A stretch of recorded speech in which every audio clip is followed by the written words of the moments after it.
అమ్మ పాఠాలకు స్వాగతం. ఈరోజు మనం తెలంగాణ 10వ తరగతి తెలుగు వాచకంలో వెనకాల టెక్స్ట్ బుక్లో ఇవ్వబడినటువంటి ఇకార సంధి, ఉకార సంధుల గురించి ఈ వీడియోలో మనం తెలుసుకుందాం. ఇత్వ సంధి, ఇకార సంధి. ఇత్వ సంధి అన్న ఇకార సంధి అన్న ఒకటి. ఇక్కడ కొన్ని పదాలు ఇచ్చాడు. వేయేటికిన్ సంధి విడతీస్తే వేయి ప్లస్ ఏటికిన్. వెయ్యిలో ఉన్నది ఈ. ఈకి ఏ అనే అచ్చు వచ్చి పరమయ్యి ఇక్కడ సంధి జరిగింది. ఈకి ఏ అనే అచ్చు వచ్చి పరమయ్యి ఏమైంది? ఈ ఎల్లా ఏగా మారింది. వేయేటికిన్ అయింది. తర్వాత చూడండి, దారినిచ్చిరి. దారిని ప్లస్ ఇచ్చిరి సంధి విడతీస్తే దారిని ప్లస్ ఇచ్చిరి.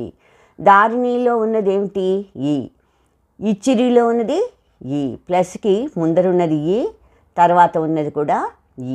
ఈకి ఈ కలిసి ఇక్కడ దీర్ఘం రాలేదు, ఓన్లీ సంధి మాత్రమే జరిగింది. అందుకని ఇక్కడ దారినిచ్చిరి. అందుకే ఇది ఇత్వ సంధి. దీర్ఘం వస్తే సవర్ణదీర్ఘ సంధి. దీర్ఘం లేకుండా సంధి మాత్రమే జరిగింది కనుక ఇది ఇత్వ సంధి. ఇదెక్కడా? దీన్ని విడతీస్తే ఇది ప్లస్ ఎక్కడా. ఇదిలో ఉన్నది ఈ, దానికి ఎక్కడా ఏ అనేది అచ్చొచ్చి పరమైంది. అప్పుడు ఏమైంది? ఇదిలో ఉన్న ఈ పోయి ఏ వచ్చింది. ఇదెక్కడా, అందుకే ఇది ఇకార సంధి. తర్వాత ఊపిరాడని విడతీస్తే ఊపిరి ప్లస్ ఆడని. ప్లస్కి ముందర ఏముంది? ఊపిరి ఈ ఉంది. ప్లస్ తర్వాత ఆడని ఆ అనే అచ్చొచ్చి పరమైంది. అప్పుడు ఏమైంది? రీలో ఉండే ఈ పోయి ఆ వచ్చింది. ఊపిరాడని అయింది. పూరిల్లు ప్లస్కి ముందర ఏముంది? పూరి ప్లస్ ఇల్లు. పూరి అన్నప్పుడు ప్లస్కి ముందర ఈ అనేది వచ్చింది. ఈకి మళ్ళీ ఈ అనే అచ్చొచ్చి పరమైంది. ఈకి ఈ అనే అచ్చొచ్చి పరమైంది. అప్పుడు ఏమైంది? దీర్ఘం రాకుండా సంధి మాత్రమే జరిగింది. పూరిల్లు, అందుకని ఇది ఇకార సంధి. తర్వాత చెందాలంటే. చెందాలి ప్లస్ అంటే. చెందాలిలో ఏముంది? ఈ. ఈకి అంటే అన్నప్పుడు ఆ అనే అచ్చొచ్చి పరమైంది. ఈ చెందాలిలో ఉండే ఈ పోయి ఆ అనే అచ్చొచ్చి పరమవడం మూలంగా లా, లీ అల్లా లాగానే ఉండిపోయి చెందాలంటే. తర్వాత ఏముంది? ఏమి ప్లస్ ఉంది. ఏముంది. ఏమీలో ఉన్నదేమిటి? ఈ. దాని తర్వాత వచ్చింది ఏమిటి? ఊ అనే అచ్చు. ఈ ఈకి ఊ అనే అచ్చు వచ్చి పరమయ్యి ఈ పోయి ఊగా మిగిలింది. ఏముంది? ఒకటని. ఒకటి ప్లస్ అని. ఒకటిలో ప్లస్కి ముందర ఏముంది? పూర్వపదంలో ఈ, ఉత్తర పదంలో ఆ. ఈ ఈకి ఆ అనే అచ్చొచ్చి పరమై ఒకటని టీ అల్లా టాగా మిగిలిపోయి ఒకటని అయింది. సూత్రము ఏంటంటే 4 రకాలుగా మారుతుంది. ఇకార సంధిలో 4 రకాలుగా మారుతుంది. మొదటిది ఏమిటి?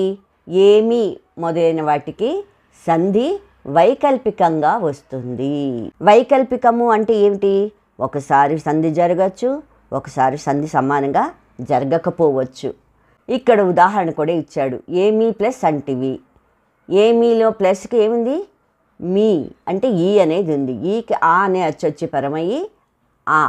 ఏ మా మంటివి.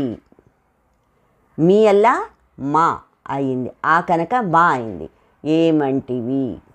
అది ఒక రకం. అది మామూలుగా సంధి జరగడం అంటారు. సంధి వైకల్పికంగా రావడం అంటే ఏమిటి? ఏమి ఎంటివి. ఇక్కడ యా అనేది రావడం జరిగింది. ఏమంటివి అనొచ్చు, ఏమి అంటివి అని కూడా అనొచ్చు. యా అనేది ఆగమంగా వచ్చి ఏమి అంటివి అని కూడా మనం చెప్పడం జరుగుతుంది. అందుకే దీన్ని వైకల్పికంగా వస్తుంది అన్నాడు. ఇంకొక ఉదాహరణ చూడండి. హరికి ప్లస్ ఇచ్చే. హరికిచ్చే, హరికి నిచ్చే.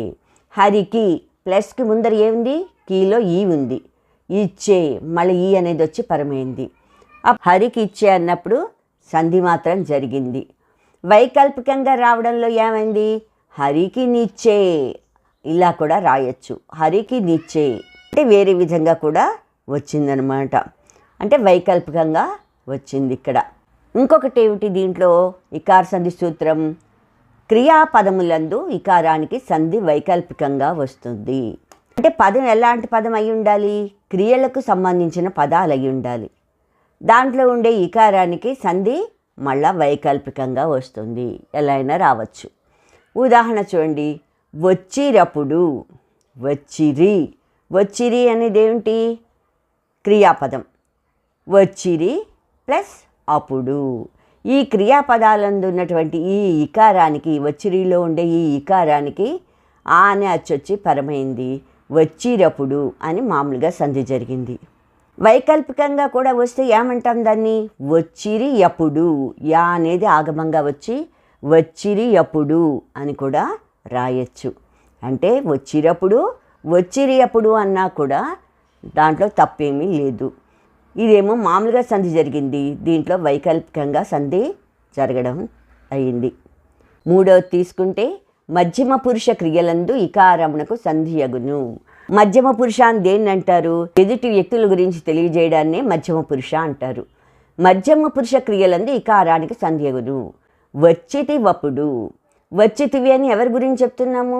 ఎదుటి వ్యక్తి గురించి చెప్తున్నాము. ఇది మధ్యమ పురుష క్రియ, అంటే ఎదుటి వ్యక్తి చేసిన పనిని తెలియజేసే క్రియ ఇది. వచ్చితివి ప్లస్ అప్పుడు వచ్చితివప్పుడు. వచ్చితివిలో వి అంటే దీంట్లో ఈ ఉంది, దానికి అప్పుడు అని ఆ అని అచ్చొచ్చి పరమైంది. ఈ ఈకి ఆ అని అచ్చొచ్చి పరమై సంధి జరిగింది. అందుకని వచ్చితి వి అల్లా ఆ కనుక వచ్చితివప్పుడు అయింది. ఏలితివి అప్పుడు. ఏలితివి ప్లస్ అప్పుడు. ఏలితివి ఇది కూడా ఎదుటి వ్యక్తి చేసిన పని గురించి తెలియజేసే క్రియ గనక ఏలితివప్పుడు. ఏలితివి ప్లస్ అప్పుడు. ఈ ఈకి ఆ అని అచ్చొచ్చి పరమయ్యి ఏలితి వపుడు అయింది. నాలుగో సూత్రం ఏముంది? క్వార్థంబైన ఇత్తునకు అంటే ఇకారానికి సంధి లేదు. క్వార్థంబైన ఇత్తునకు అంటే క్వార్థం అంటే ఇకారం ఉన్నటువంటి అసమాపక క్రియ అయి ఉండాలి. క్రియ పూర్తవ్వకూడదు. అసమాపకం అంటే సంపూర్ణం కాని క్రియ అయి ఉండాలి. క్వార్థంబైన ఇకారాంత అసమాపక క్రియ అయి ఉండాలి. క్వార్థం అంటేనే ఇకారాంతం ఉన్నటువంటి అసమాపక క్రియ. అలాంటి దానికి సంధి అనేది లేదు. ఉదాహరణ కూడా చూడండి, వచ్చి ఇచ్చెను. వచ్చి ప్లస్ ఇచ్చెను. వచ్చి, చేసి ఈ పూర్తయ్యాయా, ఇంకా ఏదో చేసింది, అందుకని వచ్చి అనేది అసమాపక క్రియ. ఈ క్వార్థంబైన ఇత్తునకు అంటే క్వార్థం అంటే ఇక్కడ ఇకారం వచ్చినటువంటి ఈ అసమాపక క్రియకు సంధి జరిగిందా? సంధి అనేది లేదు. వచ్చి ప్లస్ ఇచ్చెను, వచ్చి ఇచ్చెను. యా అనేది ఆగమమైంది. అంటే ఇక్కడ సంధి రాకపోవడం మూలంగానే యా అనేది రావడం జరిగిందనమాట. క్వార్థంబైన ఇత్తునకు సంధి లేదు. తర్వాత ఇంకొక సంధి చూద్దాం, ఉత్వ సంధి. ఉత్వ సంధి అన్నా ఉకార సంధి అన్నా ఒకటి. ఇక్కడ కొన్ని ఎగ్జాంపుల్స్ ఇచ్చాడు, అవి చూసి మనం సూత్రం చూద్దాం, ఎలా జరిగిందో తెలుసుకుందాం. 4 ఏళ్ళు ఎలా విడతీస్తాం? 4 ప్లస్ 7. 4 అన్నప్పుడు ఇక్కడ ప్లస్కి ముందర ఉన్నదేమిటి? ఊ. ఊకి ఏ అనే అచ్చొచ్చి పరమైంది. ఈ ఊకి ఏ అనే అచ్చొచ్చి పరమయ్యి 4 గు వల్ల గేగా మారి 4 ఏళ్ళు. ఊ పోయి ఏ వచ్చి సంధి జరిగింది. 4 ఏళ్ళు. తర్వాత చూడండి, జగమెల్ల విడతీస్తే జగము ప్లస్ ఎల్లా. జగములో ఉన్నదేమిటి? ఊ. ప్లస్కి ముందున్నది ఊ. ఊకి ఏ అనే అచ్చొచ్చి పరమైంది. అప్పుడు ఏమైంది? ఈ ఊ పోయి మూ వల్ల మే అయింది. జగమెల్ల. తర్వాత సయ్యాటలాడెన్ విడతీస్తే సయ్యాటలు ప్లస్ ఆడెన్. సయ్యాటలు అన్నప్పుడు ఊ అనేది వచ్చింది ప్లస్కి ముందర. ఆ అనే అచ్చొచ్చి పరమైంది. ఈ ఊకి ఆ అనే అచ్చొచ్చి పరమైతే ఏమైంది? లు అల్లా లాగా మారింది. సయ్యాటలాడెన్ అయింది. తర్వాత ధరాతలమెల్ల. ధరాతలము ప్లస్ ఎల్లా. సంధి విడతీస్తే ధరాతలము ప్లస్ ఎల్లా. ధరాతలము అన్నప్పుడు ప్లస్కి ముందర ఊ ఉంది. ఊకి ఏ అనే అచ్చొచ్చి పరమయ్యి ఊ వల్ల మే, మేగా మరి ధరాతలమెల్ల అయింది. తర్వాత పసరాకు, పసరు ప్లస్ ఆకు, పసరులో ఉన్నది ప్లస్కి ముందర ఊ అనేది, ఊకి ఆ అనే అచ్చొచ్చి పరమైంది. ఈ ఊలో ఉన్నటువంటి రూలో ఉండే ఊ పోయి ఆ వచ్చి రాగా మరి పసరాకు అయింది. గట్టెక్కించు, గట్టు ప్లస్ ఎక్కించు, గట్టులో ఉన్నది ఊ, టూ అంటే ఊ ఉంది. ఈ ఊకి ఏ అనే అచ్చొచ్చి పరమయ్యి టూ వల్ల ఏమైంది తే, ఏ వచ్చి గట్టెక్కించు అయింది. తర్వాత చూడండి పుష్పం వెన్న, పుష్పంబు ప్లస్ ఎన్న, ప్లస్కి ముందర బూ అంటే ఊ అనేది ఉంది, ఊకి ఏ అనే అచ్చొచ్చి పరమైంది. అందుకని అప్పుడు ఏమైంది ఊ వల్ల ఏ, బూ వల్ల బే, బే అనే పుష్పం వెన్న అయింది, అంటే సంధి జరిగింది. తర్వాత చూడండి పుష్పమది, విడతీస్తే పుష్పము ప్లస్ అది, పుష్పములో ఉండేది ఊ, ఊకి ఆ అనే అచ్చొచ్చి పరమైంది. అప్పుడు ఏమైపోయింది మూ వల్ల మాగా ఉంది, పుష్పమది, సంధి జరిగి పుష్పమది అయింది. ప్రపంచమంతా, ప్రపంచము ప్లస్ అంతా, ప్రపంచములో ఉన్నది ప్లస్కి ముందర ఉన్నది ఏమిటి ఊ, మూ అంటే ఊ, ఊకి ఆ అనే అచ్చొచ్చి పరమైంది. అప్పుడు ఏమైంది మూ వల్ల మాగా ఉంది, ప్రపంచమంతా, సంధి జరిగి ప్రపంచమంతా అయింది. తర్వాత నీరవుతుంది, ఎలా విడతీస్తాం నీరు ప్లస్ అవుతుంది, నీరు ప్లస్కి ముందర ఉన్నది నీరు అంటే ఊ, ఊకి ఆ అని వచ్చి పరమయ్యి రూ వల్ల రా అయింది, నీరవుతుంది. తర్వాత కన్నీరవుతుంది, కన్నీరు ప్లస్ అవుతుంది, కన్నీరులో ఉన్నది కూడా రు అంటే ఊ, ఊకి ఆ అని అచ్చొచ్చి పరమయ్యి రూ వల్ల రా అయింది, కన్నీరవుతుంది. తర్వాత చూడండి కలవని, విడతీస్తే కలవు ప్లస్ అని, కలవులో ఉన్నది ఊ, ఈ ఊకి ఆ అని అచ్చొచ్చి పరమయ్యి ఊ వల్ల వా, కలవని అయింది. తర్వాత ఫలమేముంది, విడతీస్తే ఫలము ప్లస్ ఏముంది, ఫలము ప్లస్కి ముందర ఫలము ఊ ఉంది, ఊకి ఏ అనే అచ్చొచ్చి పరమైంది, ఈ ఊకి ఏ అనే అచ్చొచ్చి పరమైంది కనుక దీంట్లో ఉండే ఊ పోయి ఏగా దీర్ఘమిచ్చి ఫలమేముంది అయింది. తర్వాత చూడండి ఊరవుతుంది, సంధి విడతీస్తే ఊరు ప్లస్ అవుతుంది, ఊరు ప్లస్ అవుతుంది అన్నప్పుడు ఊరులో ఉన్నది ఊ, ఊకి ఆ అని అచ్చొచ్చి పరమయ్యి సంధి జరిగింది, అప్పుడు రూ వల్ల రా, ఊరవుతుంది అయింది. తర్వాత ఏరవుతుంది, ఇది కూడా విడతీస్తే ఏరు ప్లస్ అవుతుంది, ఏరులో ఉన్నది ఊ, ఊకి ఆ అని అచ్చొచ్చి పరమైంది, ఏరు వల్ల ఆ కనుక ఏ రా అయింది, ఏరవుతుంది. తర్వాత పేరవుతుంది, విడతీస్తే పేరు ప్లస్ అవుతుంది, పేరులో ఉండేది రు అంటే ఊ, దానికి ఆ అని అచ్చొచ్చి పరమైంది, రూకి ఆ అని అచ్చొచ్చి పరమైతే ఏమైంది రా అయింది, పేరవుతుంది.